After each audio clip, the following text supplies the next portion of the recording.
সামনেই বিধানসভা নির্বাচন। এবার এই বিধানসভা নির্বাচনকে কেন্দ্র করে রীতিমতো প্রচারে কিন্তু জোর লাগিয়ে দিলেন বিজেপি কর্মী সমর্থক থেকে শুরু করে বিজেপি বিধায়ক। রানাঘাট উত্তর পূর্ব বিধানসভার বিজেপি বিধায়ক অসীম বিশ্বাস তিনি রীতিমতো এবার দেওয়াল লিখনের মধ্যে দিয়ে শুরু করলেন তার ভোট প্রচার।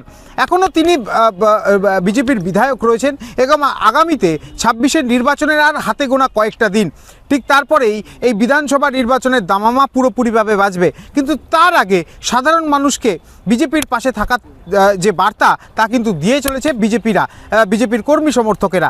আর এদিন রানাঘাট উত্তর পূর্ব বিধানসভার বিজেপি বিধায়ক অসীম বিশ্বাস তিনি রীতিমতো দেওয়াল লিখনের মধ্যে দিয়ে আগামী ২৬-এ বিজেপিকে চাই, অর্থাৎ বাঁচতে চাই তাই বিজেপি তাই, এই স্লোগানকে কেন্দ্র করে রীতিমতো দেওয়াল লিখন শুরু করলেন রানাঘাট উত্তর পূর্ব বিধানসভার বিভিন্ন জায়গাতে। তিনি জানাচ্ছেন এবারে ২৬-এর নির্বাচনে বিজেপির জয় নিশ্চিত, আর ঠিক সে কারণেই আগে থেকেই তারা প্রচারে জোর লাগাচ্ছেন। আপনারা দেখছেন নদিয়া দক্ষিণ সাংগঠনিক জেলার ৭টি বিধানসভা কেন্দ্রে আমাদের রাষ্ট্রবাদী কর্মী কার্যকর্তারা বাঁচতে চাই তাই বিজেপি চাই, পাল্টানো দরকার চাই বিজেপির সরকার দেওয়ালে দেওয়ালে লিখে একদম ভরপুর করে দিয়েছে।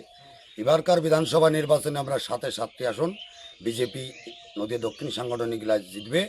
রানাঘাট উত্তর পূর্ব বিধানসভার ইতিমধ্যে প্রায় ১,৫০০-এর উপরে এইভাবে দেয়াল লেখন হয়েছে। আগামী ৩ দিনের মধ্যে সমগ্র রানাঘাট উত্তর পূর্ব বিধানসভার প্রত্যেকটি বুথে বুথে আমাদের যারা বুথ সভাপতি মণ্ডলের নেতৃত্ব আছে, জেলা নেতৃত্বরা আছে, দেয়াল লেখনে সকলে নেমে পড়েছে এবং প্রধানমন্ত্রীর পত্র বন্টন করছে।